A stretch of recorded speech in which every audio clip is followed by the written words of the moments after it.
Warahmatullahi wabarakatuh. Jadi kami kelompok 2 ingin mempresentasikan hasil akhir perencanaan dan evaluasi kesehatan praktik kerja lapangan Kelurahan Kalipuro. Next.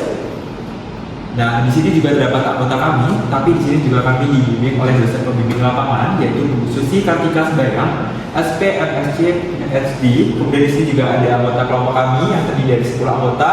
Yang pertama Adisti dengan ujung NIM 04 dan Farah Fahira dengan ujung NIM 021, Indah Lestari dengan ujung NIM 069, Satria Fareli dengan ujung NIM 030. Kemudian ada Syahridah Rashid dengan ujung NIM 048, ada Naila Alia dengan ujung NIM 056, ada Deva Yudhistira dengan ujung NIM 060, Revalina Intika Ali dengan ujung NIM 063, Akila Fauzia dengan ujung NIM 025 dan ISK dengan ujung NIM 070.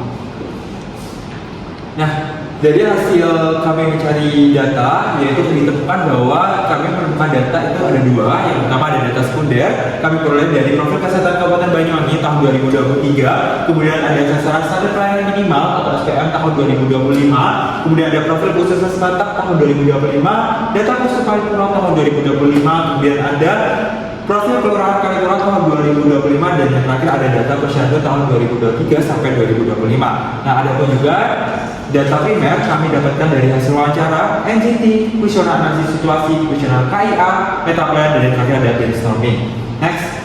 Nah, di sini kami juga menganalisis data geografi. Nah, berdasarkan data profil Kelurahan Kalipuro tahun 2025 bahwa Kelurahan Kalipuro itu berada di Kecamatan Kalipuro, Kabupaten Banyuwangi, Provinsi Jawa Timur dengan kode pos 68451 dan kode area telepon sebagai berikut. Bahwa kami menemukan bahwa luas wilayah Kalipuro itu terdiri dari 1624,35 hektar, kemudian juga ada ketinggian pusat pemerintahannya 110 mdpl dan suhu minimal atau maksimum sebanyak 26 sampai 33 derajat Celcius. Next.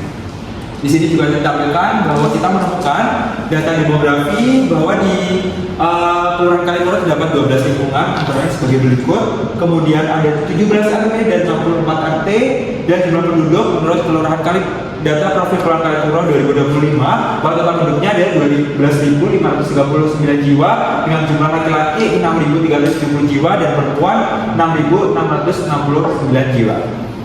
Baik, berdasarkan kuesioner analisis situasi, untuk persentase jenis kelamin laki-laki ada 24,3% dan perempuan ada 75,8%. Next. Dan selanjutnya usia responden terdiri dari lansia 1,5% dan dewasa 98,5%. Next. Kemudian untuk riwayat pendidikan sendiri terdiri dari perguruan tinggi 12,1%, SD 15,2%, SMP 33,3% dan SMA 36,4%. Next. Dan pekerjaan sendiri didominasi orang yang tidak bekerja 30,3%, pedagang 22,7%, buruh 21,2%, petani 4,5% dan yang terakhir ada karyawan 21,2%. Kami juga melihat hasil penyakit yang sudah terdiagnosis. Yang pertama ada sakit kepala sebanyak 83%, ada hipertensi sebanyak 4,5%, serta ada yang tidak mengisi atau tidak sakit sebanyak 8,9%. Selanjutnya pada diagnosis sakit kepala, kami melihat adanya rentang waktu terjadinya kasus. Yang pertama ada mayoritas itu di 6 bulan yang lalu sebanyak 72%, lalu 12 bulan yang lalu sebanyak 2,1%, serta 24 lainnya masih belum terdiagnosis. Pada diagnosis hipertensi, kami juga melihat kurun waktu 6 bulan terakhir, sementara satu responden itu masih terdiagnosis pada 6-12 yang lalu, 6-12 bulan yang lalu, serta mayoritas responden yaitu 62 orang itu belum pernah mendapatkan diagnosis hipertensi sebelumnya. Pada penyakit ISPA, kami melihat bahwa adanya satu responden itu sudah terdiagnosis oleh tenaga kesehatan. Di sini sebanyak 96,9 itu masih belum terdiagnosis. Pada kebiasaan BAB atau buang air besar, kami melihat seluruh responden itu sudah menggunakan jamban atau toilet yang layak digunakan. Oke, selanjutnya bisa kita lihat dari kuesioner analisis situasi untuk perilaku mencuci tangan. Di sini mayoritas telah mencuci tangan menggunakan air mengalir dan sabun sebanyak 98,5% dan hanya satu orang saja yang masih menggunakan cuci tangan dengan air saja. Di next. Selanjutnya ini adalah hasil survei dasar terkait riwayat penyakit. Next.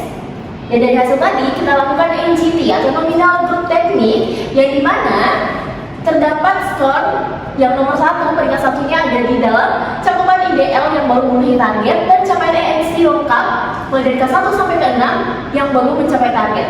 Di sini skornya ada 45 yang dimana menjadi ranking pertama. Dan yang kedua diikuti oleh mandi cuci kakus, ketiga infeksi saluran pernafasan akut, keempat pembinaan kesehatan, kelima stunting dan gizi buruk pada anak, dan yang terakhir adalah kebersihan lingkungan. Next. Selanjutnya mengenai kuesioner KIA. Untuk kuesioner KIA sendiri untuk usianya ada beragam. Untuk responden usia terbanyak adalah di 25 tahun. Next. Dan untuk alamatnya berdasarkan yang rekapitulasi alamat responden, sebagian besar itu berasal dari daerah Papri dengan jumlah 13 orang. Next. Selanjutnya ada sumber informasi imunisasi bumil. Sebagian besar responden memperoleh informasi dari kader atau ketua kader, 48%, diikuti puskesmas atau pustu 30%. Selanjutnya ada kendala ke vaskes. Kendala utama yang dialami responden adalah jarak jauh dari fasilitas kesehatan 52% dan kesulitan transportasi 30%. Selanjutnya ada sumber dukungan. Sumber dukungan yang diterima ibu selama masa kehamilan yaitu suami dengan 16 orang. Selanjutnya ada pohon masalah imunisasi bayi. Cakupan IDL belum memenuhi target. Pengetahuan keluarga Anda, persepsi negatif efek samping jam posyandu bersamaan dengan jam kerja, edukasi keluarga, imunisasi belum optimal, informasi hoax tentang imunisasi, motivasi kunjungan ke vaskes rendah. Selanjutnya ada capaian ANC lengkap K1 sampai K6 belum mencapai target. Ada persepsi ANC, kewajiban medis, dukungan keluarga rendah, motivasi ANC rendah, komunikasi emosional ibu janin kurang, peran keluarga sebagai pendamping kurang, tidak ada yang minder, dan pendampingan belum optimal. Selanjutnya kami melakukan meta play di masyarakat, di mana kami memberikan beberapa pertanyaan. Yang pertama adalah kebutuhan utama ibu hamil, lalu mendapatkan jawaban yaitu ibu hamil membutuhkan perhatian, kesehatan badan dan mental, serta gizi yang baik. Selanjutnya juga layanan kesehatan apa yang menurut mereka penting, di mana mereka meminta untuk puskesmas terdekat, kelas ibu hamil, bimbingan penyuluhan, serta apa saja hambatan yang dihadapi oleh ibu hamil, yaitu adalah letak fasilitas kesehatan yang jauh, terus kendala biaya, dan juga tidak memiliki kendaraan. Dan selanjutnya adalah solusi yang mereka harapkan adalah layanan door to door dan juga mengadakan bidang terdekat. Next. Selanjutnya ini merupakan kerangka operasional pendekatan prinsip yang kami lakukan. Kami melakukan pengumpulan data sekunder, lalu selanjutnya kami menentukan list permasalahan kesehatan, dilanjutkan untuk menentukan prioritas masalah dengan AGT, lalu kami juga mengulik kembali dengan meta plan. Selanjutnya kami menentukan akar penyebab masalah melalui fishbone. Dan kami juga melakukan analisis situasi menggunakan prinsip dengan melewati beberapa fase. Dari fase 1 itu diagnosis sosial, fase 2 diagnosis epidemiologi, fase 3 itu adalah diagnosis perilaku dan lingkungan, fase 4 diagnosis pendidikan organisasi, dan juga fase 5 diagnosis administrasi dan juga kebijakan. Next. Selanjutnya kita masuk ke tahapan prinsip. Next. Baik, yang pertama untuk aspek sosialnya sendiri, diagnosis sosial, kami menekan kurangnya pemahaman ibu hamil, lalu minimnya peran keluarga, dan juga kendala biaya maupun transportasi. Lalu untuk dari aspek budaya sendiri, di mana masyarakat memiliki kepercayaan bahwa jika tidak ada kontak fisik, maka pemeriksaan itu tidak diperlukan. Dan pekerjaan rumah atau kebun itu dianggap lebih utama dibandingkan melakukan pemeriksaan di vaskes. Next. Selanjutnya, diagnosis epidemiologi. Kami mendapatkan data dari Puskesmas Klatak, di mana untuk sebenarnya presentasinya neonatal listi itu sebanyak 10,7%, bumil listi sebanyak 14,9%, dan bumil sebanyak 74,4%. Dan ini merupakan tren dari tahun 2023 hingga 2025, di mana untuk K4 sendiri di tahun 2025 itu sebanyak 70,6%, dari sasaran K1-nya itu adalah 100%. Lalu selanjutnya untuk KF4, tren di 2025 sebanyak 70,1% dari sasaran ibu bersalin itu 100%, dan KM3 yaitu di tahun 2025 sebanyak 66,6% dari sasaran KN1 itu 100%. Di mana untuk KM6 sendiri itu di tren di tahun 2025 sebanyak 50,56% dari sasaran 100%. Selanjutnya ada diagnosis epidemiologi. Yang pertama adalah laporan imunisasi bayi pada Puskesmas Kelatak wilayah Kerja Kalipuro. Untuk target bayi sendiri ada 203, lalu sasaran surviving infantnya ada 197, dan pada laporan imunisasi bayi ini yang paling terendah ada di BOPV 1 sebesar 69%. Lalu selanjutnya ada laporan imunisasi balita pada Puskesmas Kelatak wilayah Kerja Kalipuro. Datanya bisa dilihat sebagai berikut. Selanjutnya ada diagnosis perilaku dan lingkungan. Yang pertama, diagnosis perilaku meliputi beberapa faktor. Yang pertama untuk motivasi ibu hamil, karena motivasi ibu untuk melakukan pemeriksaan kehamilan itu masih rendah. Lalu selanjutnya kurangnya pemahaman manfaat ANC dan pentingnya deteksi dini untuk komplikasi. Selanjutnya ANC juga dianggap tidak mendesak dan tidak ada keluhan. Lalu ada persepsi, yaitu kekhawatiran berlebih terhadap efek samping imunisasi. Selanjutnya ada dukungan. Untuk dukungan ini, kontribusi keluarga dan orang tua dalam mendorong ANC masih rendah dan keluarga belum memahami pentingnya ANC. Next. Lalu ada diagnosis lingkungan, diliputi beberapa faktor. Yang pertama ada lingkungan fisik, yaitu jarak fasilitas kesehatan cukup jauh dari pemukiman. Selanjutnya minimnya transportasi dan yang memadai untuk ibu hamil. Selanjutnya ada kondisi jalan yang kurang bagus karena sering dilewati oleh kendaraan truk pabrik. Selanjutnya ada lingkungan sosial dan budaya. Ini rendahnya dukungan masyarakat terhadap ibu hamil untuk melakukan ANC. Selanjutnya ada diagnosis pendidikan dan organisasi, ada faktor predisposisi tentang pengetahuan dan kesadaran kesehatan. Tingkat pendidikan masyarakat yang masih rendah sebesar 53,49%. Masyarakat Kelurahan Kalipuro memiliki tingkat pendidikan terakhir SD sebanyak 25,76%. Tingkat pendidikan terakhirnya yaitu SLTP, dan nilai sosial dan budaya yaitu nilai keagamaan yang masih kuat. Terdapat 14 masjid, 59 musola, 4 pondok pesantren, dan 71 majelis taklim dengan 1.201 jamaah. Selanjutnya, diagnosis pendidikan organisasi pada faktor pemungkin ketersediaan fasilitas kesehatan, yang dimana terdapat 1 pusat dan 1 polindes, tidak tersedia RS sehingga harus melakukan rujukan ke luar wilayah. Terdapat 3 bidan praktik.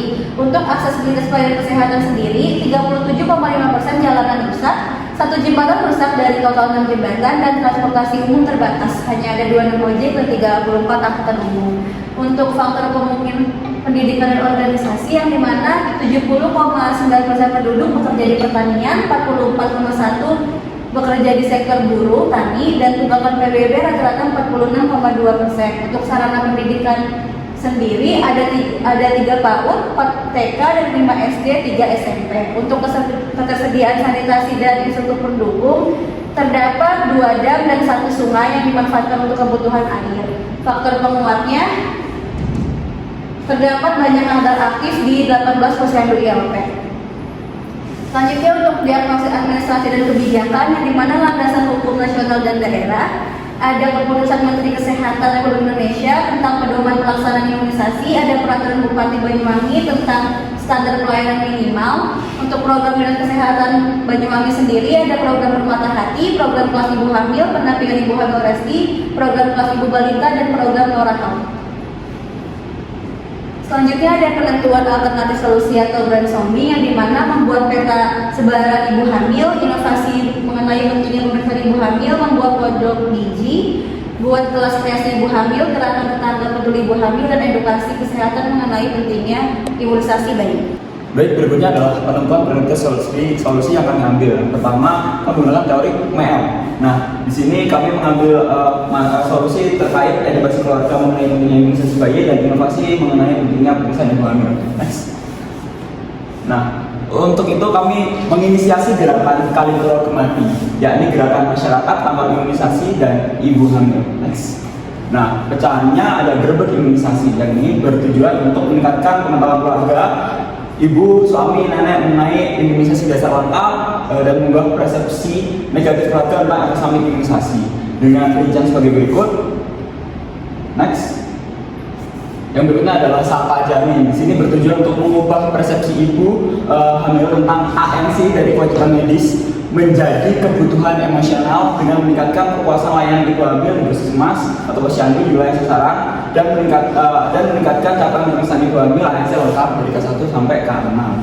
Oke, selanjutnya ada monitoring program. Yang pertama monitoring berbagai imunisasi ada 4. Yang pertama kepatuhan SDM, yang kedua kuantitas kunjungan, yang ketiga distribusi media, dan yang keempat ada efektivitas waktu. Lalu ada monitoring Sapa Janin, ada 4 juga. Yang pertama ketepatan jadwal, yang kedua validitas data, yang ketiga relevansi konten, yang keempat pemantauan feedback. Next. Evaluasi program berbagai imunisasi ada 2. Yang pertama evaluasi proses ada ketepatan waktu, penerimaan sasaran, penyampaian media, antusiasme, kooperatif, dan durasinya. Lalu yang mendapat evaluasi datanya ada 2, yaitu peningkatan pengetahuan dan perubahan persepsi. Lalu ada evaluasi program Sapa Janin. Yang pertama evaluasi proses, yang itu ada disiplin admin, update database, status penerimaan, respon sasaran, dan respon admin. Lalu yang kedua evaluasi dampak, yaitu peningkatan bonding dan juga peningkatan awareness. Next. Evaluasi akibat jangka panjang, yaitu cakupan imunisasi, meningkatnya imunisasi dasar lengkap di Kelurahan Kalipuro sesuai target puskesmas. Lalu yang kedua, seluruh ibu hamil di daerah terpantau dan mendapatkan pelayanan standar K4. Next. Berikut dokumentasi kelompok kami. Presentasi dari kelompok 2, kurang lebihnya mohon maaf. Wassalamualaikum warahmatullahi wabarakatuh.